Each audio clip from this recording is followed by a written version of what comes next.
Good morning. Good morning. Hope some people join me this morning. I know I'm very erratic, but also on YouTube. But here I am. Anyway, so I've put TV in Vinted because I just thought I was going to share. I started watching a bit of. I watched a couple of things recently, and I really enjoyed them. So obviously I need to share. Oh, hello, whoever that is that's come in and given me a thumbs up straight off the bat. Thank you very much. So, and also, would you mind? So I really like true crime. I also like quite dark, you can probably guess this, quite dark humour stuff. So, I did what? So if you've got any recommendations along that kind of front for like Netflix or, whatever channel really, between me and Tom, we've got everything. To please recommend, and on the chat as well, on the comments, sorry, in the chat, on the comments, please recommend. God alive, I can't talk. Please put your recommendations down. Can't recommend your recommendations. It doesn't make any sense. Right, sorry. Morning, Neil. I thought my chat wasn't working then. Yeah, so, but that's reminded me, what did I watch at Tom's? It was a really dark humour about, I can't. This is a great start. I'll tell you the things I've been watching here because I can't remember the name of that one, but it was good. So I watched, and in fact, this prompted me because a quick tube one, I've been watching Fake Rachel. Fake Rachel's back on the tube. And if you want some reselling content or some general family content, I'm sure you're already watching Fake Rachel anyway, but she's doing like a weekly vlog. And that prompted me because she just said she just started watching House of Guinness, and that reminded me because I watched House of Guinness and I absolutely loved it. And it is so it's about the Guinness family. So it is based on the Guinness family. However, there's some dramatization in it to make it watchable. I can give stuff drama away, dramatize away, because I really enjoyed it. And things like that. I'm just so upset when they end. And the end didn't but they did. What did they do next? What I now need to know, because it was only, I think it was on Netflix, and it was only, I don't know, 6 episodes or something. I was like, well, I'm hooked now. I need more installments. So I enjoyed that. I do like true life stuff, and that wasn't so much. Oh no, there was a bit of crime in it, to be honest. There was a bit of crime in it. But I liked the characters, and it's kind of like if you like the character of, the guy in House of Thrones. Sorry, not House of Thrones, Game of Thrones. The one that I can't remember his name, begins with a T, and he is that I drink and I know things. That guy. Can't remember his name. There was a character in that reminded me of him. I'll just say good mornings and good morning to Crispy. Catherine, hope you're well. Recommendations for what? I can recommend a hairdresser. F off, Neil. I know.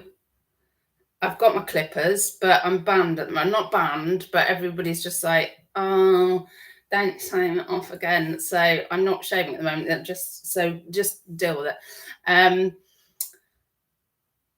How rude.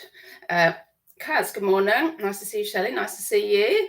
Dawn, if you're into true ghost stories, Uncanny on Radio 4. It's not very good with the radio. Can I stream that through my... I know a lot of people listen to podcasts and stuff like that. Yeah, I don't go to it for some reason. Don't know why. Is that an attention span thing? No, I don't know why. But thank you. Yeah, I do like ghost stories. Want to go on one of those ghost tour things, on the bus. Neil, feel free to tell me to F off Neil. Crispy, you're very chipper this morning. Neil. Oh, I thought it was to be. Neil always chipper in my house. Lovely. Right, so yes, so I loved that. Maud is watching at the moment The American The Office, which means I get to see quite a lot of it because I'm about. And I was like, well, I'm not going to like this because obviously it's the American version. And I already, it's like reading a book and then the film lets you down. I already know the English version.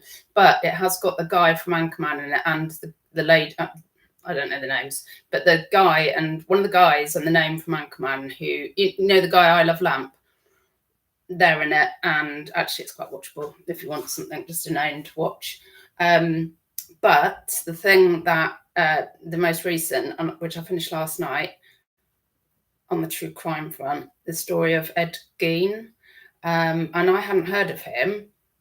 But interestingly, in it as well, came in some people that were in other series on Netflix. Like there was a series on how they came up with profiling for serial killers and the name serial killers, the term. Those guys were in it because obviously they did go and visit Ed Gein, so that was quite interesting. But I cried my eyes out at the end. Cried my eyes out, sobbing. It was just, I know he's a serial killer, but he's schizophrenia, and it was just so sad. I mean, they've obviously done it to make you feel that way because of the way they told it. But if you like true crime, but be ready, because I don't know if that's just me, I'm just a bit like that at the moment. But if you watch it, let me know. Like, did you? Oh, seriously, sobbing. So there you go. Just offload that. Right, and then I've got any tea left. Hang on a sec. On the reselling front, had a really good weekend. Dropped shed loads off yesterday. Quiet, very quiet today. Yesterday, I have got some stuff to show you that's going out on Vinted. Nothing going out on the bay today, actually. But also, not only, but also, I have been sourcing a fair amount on Vinted. Boring to source. Clothing, boring. However, money. So, yeah. Also expensive, but not as expensive as getting 2 trains somewhere, buying expensive clothes, and but not finding enough of it. That's the only thing I can say. Not the only thing, but something. One of the major pluses for me about sourcing online, online, is I've never managed it before because I always cock it up, and it's very difficult to. Well, it's difficult for me to budget because if I see something I think is profitable, I want to buy it. But I'm just about realizing that there's enough stuff that I could buy coming on that I don't need to buy it all when I see it. I can buy some and then there will be more next week. That's what I need to keep telling myself to try and keep the cash flow moving. But it's definitely another avenue for me. I've never managed it before. Like retail arbitrage, I'm crap. What I mean is I have too much money tied up in it. For me, I feel like it's got to be, if you're going to have that kind of money going out, obviously it's got to turn over quickly. So you could I've bought some things and I've just thought, oh, that's a mistake. And I've just get rid of it quick, just get your money back. But it was when I actually went on a solo trip by myself, only for 4 days, 5 days. Went on the Monday, came back on the Friday to somewhere in Spain because the rest of my family had all had holidays and were all booked up with festivals, everything all summer. And I was like, F it, I'm just going to go away and get some sun. But it's not, solo traveling's not really for me, I don't think. A lot of people thought I'd love it and I'd get addicted to it. I don't think so. However, because I was literally laying on a sunbed, going for walks and that, having the odd sangria. I thought, while I'm there, I did loads of reading, which I don't get to do at home because I'm always distracted by stuff. But also I thought, I'll have a go at this. I keep seeing people, in the UK reseller group, making use of sourcing on Vinted. And I thought, while I'm there, I will go on and see if I can work out what the F I'm doing. And I think that's helped me because I could properly look at it and so I did. So I've ordered stuff. I ordered stuff like for my sunbed. What I couldn't work out is like some kind of miracle to me. I mean, people that do sourcing vintage probably going, yeah, we've been saying this for a long time. Is that there were some things that I sourced whilst laying in the sun in Spain that when I came back arrived, or some stuff I got the girls to pick up, and then I sold it and it made a profit, like a decent profit. And I was like, did that just happen? Like, I couldn't quite believe it. So definitely another avenue of sourcing for me, because obviously boots are pretty much done now. If there's an odd one now, they're not very. So that's pretty much boots done till next year. The other thing is the cancer research news that they are, I believe it, I saw they're closing 200 shops, but I believe it's that they're closing all shops and online, unless that was fake news, because it's not a profitable stream for them, like reselling. So I was like, well, what I was thinking would happen with charity shops is that they'd all just go online, because they're online a lot already, and that they would close their physical shops. I wasn't expecting that. And if a charity that big has done it, that could be the start. So I don't think I'm being over dramatic. It is possible that other charity shops might go, yeah, this isn't profitable for us, unless they sort something out and they follow suit. It's possible. So I am just thinking, right, I love the boots, love a jumble if I can get to one, love trouser shopping. Auctions, quite enjoy those, but I'm dangerous. And the one near to me, it's all like large items that I couldn't deal with. Facebook, because I haven't got cars, but tricky.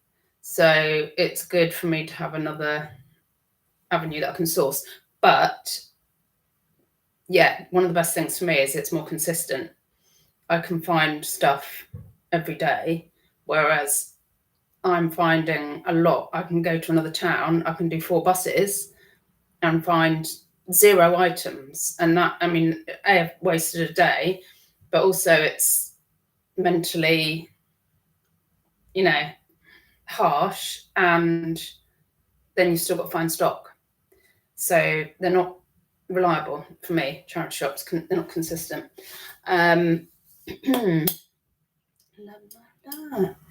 Neil, trains are mad expensive at the moment. Yeah. Even with my rail card. Yeah, I've got a rail card. Dawn, Uncanny is available as a podcast on Spotify. Is that the one you just told me about? Oh, yeah. I'm going to write that down.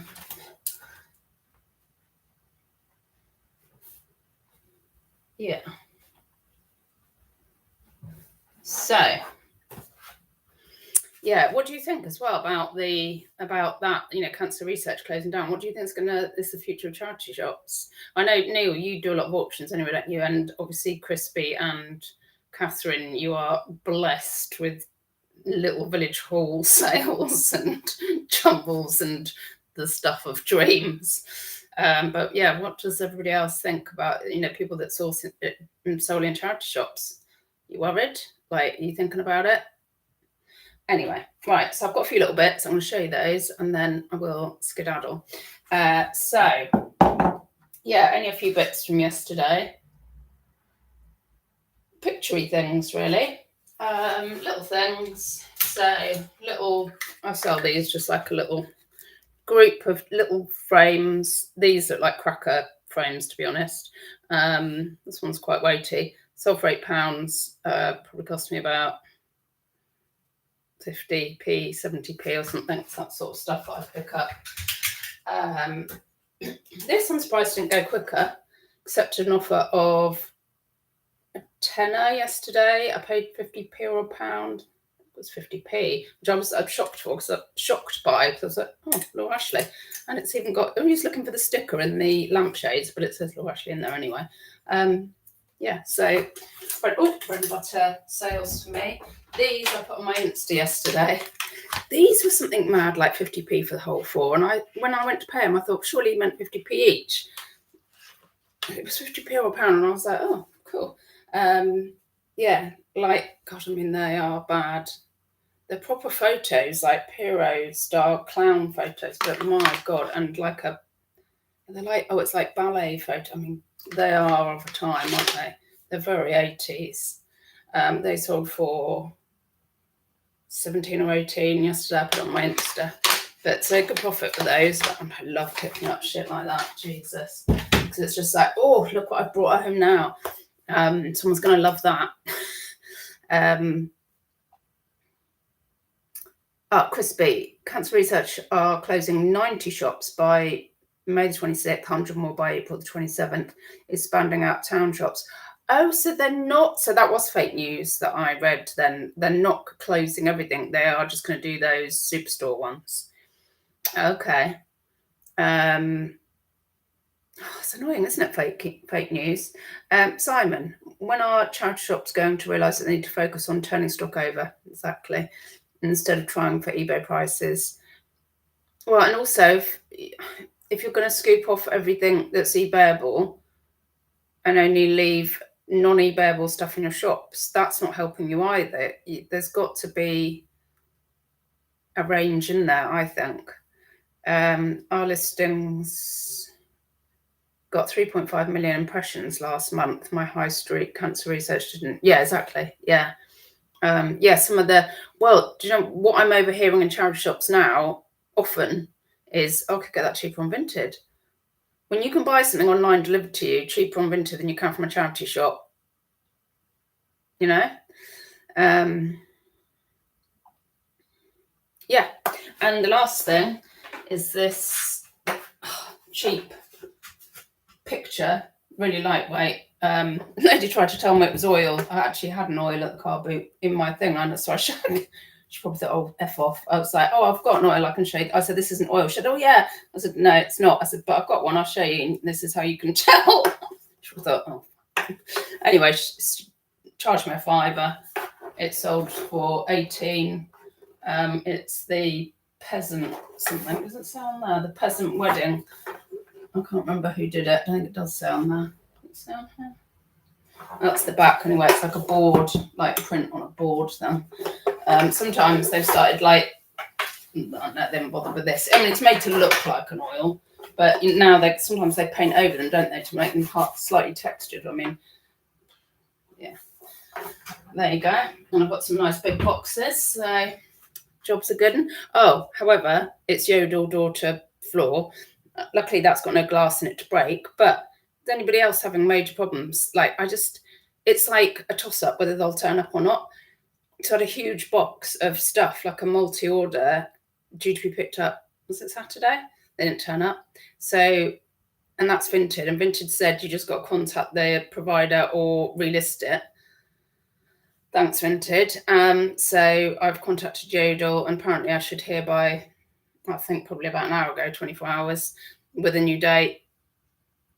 So I've contacted the buyer and said I might have to refund you on this and try and get it under a different provider, courier. Annoying.